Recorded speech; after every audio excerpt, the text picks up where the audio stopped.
untuk goods and services. Nah, karena penyiaran itu ada di services, maka bisa pakai CPC yang terakhir versinya 2.1 atau menggunakan International Standard Industrial Classification of All Economy Activities yang digunakan BPS sekarang. Nah, tapi harusnya disesuaikan juga dengan lokal. Nah, harusnya nanti kalau udah ini implementasi digital itu BPS itu harusnya komunikasi dengan kita. Saya udah cek juga yang punya KBLI-nya BPS. Untuk telco itu udah banyak yang teradop dengan baik, tapi untuk penyiaran kita perlu diskusi lagi.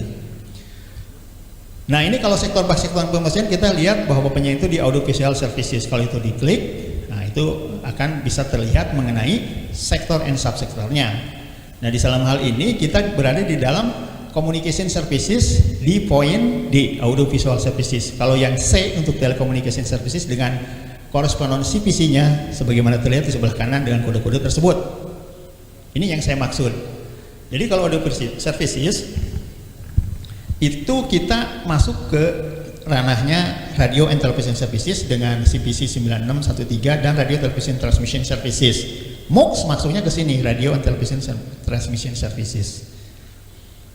Di sisi lain ini ada yang namanya koresponden antara CPC versi 2 dengan ISIC versi 4. Nah, kita bisa menggunakan boleh yang CPC versi 2 ataupun ISIC untuk broadcasting services sebagaimana di sini bisa dilihat di kode CPC itu 8463 untuk layanan broadcastingnya, atau di ISIC-nya 6010 dan 6020. Saya lihat itu BPS itu menerjemahkan langsung, banyak mengadu untuk broadcasting itu langsung diadopsi dari sini. Saya udah baca. Tapi itu tadi perlu penyesuaian dengan lokal kita. Nah, periode simulcast artinya baik analog maupun digital dua-duanya bersiaran. Nah, ini dipayungi dengan aturan PM3 tentang pelaksanaan penyiaran simulcast dalam rangka persiapan migrasi sistem penyiaran televisi analog ke sistem penyiaran televisi digital. Artinya yang analog juga jika memang sudah merasa saya kira tadi karena banyak benefitnya saya pindah ke digital, itu sangat kita dukung. Kenapa? Karena ini semuanya persiapannya lebih awal dia. Mau tidak mau nanti akan diaso dengan terbitnya kurang lebih Undang-Undang Cipta Kerja. 2 menit lagi mungkin 2 menit lagi ya? Sukamto, Oke. mohon maaf ya. Nah, ini mengenai ASO yang sudah dilakukan tadi di negara-negara lainnya, termasuk di 3 negara sebetulnya yang tadi Brunei, Malaysia, dan satunya lagi Singapura. Oke. Nah, ini saya karena 2 menit lagi saya skip aja nih bahwa Indonesia telah melaporkan mengenai sekretariat ASEAN-nya berkaitan dengan ASO tadi, dan mengenai digitalisasinya akan melakukan revisi undang-undang, revisi master plan on digital spectrum, menyediakan STB, set-top box maksudnya reaktivasi operator MOC, membuat ASO timeline, meningkatkan awareness publik terkait ASO, kemudian juga akan meningkatkan struktur rollout-nya di digital television, dan akan membentuk task force. Ini adalah kampanye publik yang dilakukan oleh negara-negara, saya kira itu adalah hal yang lumrah karena memang harus diterminasi.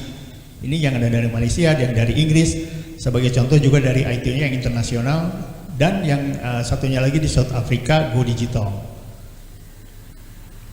Kalau kita mau lihat yang sudah melakukan ASO itu ada di addressnya ITU, di sini di list, tapi memang beberapa negara kadang-kadang untuk menyampaikannya itu tidak rutin lah. Tapi ini saya tunjukkan di sini kalau mau melihat siapa yang saja yang sudah melakukan analog switch off. Dan ini hanya saya menyampaikan bahwa untuk sisi penerimanya nanti dikaitan dengan vendor, ada TV digital, ada TV analog, ada TV yang smart TV. Digital ada yang ready digital dalam pengertian bisa menangkap di PBT itu, ada yang tidak. Nah, apa yang harus dilakukan dengan itu? Terkait juga mengenai layanannya SD, HD, bahkan UHD. Untuk yang sisi terminalnya, TV setnya. Nah, ini saya kira kalau yang analog, konteks analog kita memerlukan set-top box sebagaimana yang di samping kiri itu, tapi konteksnya set-top boxnya di VBT2 bukan di VBT. Nah, ini harus hati-hati. Jadi nanti mungkin pengguna TV ini harus memperhatikan hal ini. Nanti tinggal dicoblos saja seperti antena biasa, kemudian masuk ke set-top box, masuk ke analog, lihat petunjuknya bagaimana melakukan searching untuk digitalnya. Di sisi lain yang walaupun sudah digital, tapi ternyata dia bukan di VBT itu, di VBT misalnya, ataupun yang tidak. Nah, itu bisa dilakukan dengan set-top box juga. Itu memerlukan satu waktu. Kecuali yang paling atas itu yang sudah memang ready di VBT2 untuk digitalnya. Itu tidak perlu.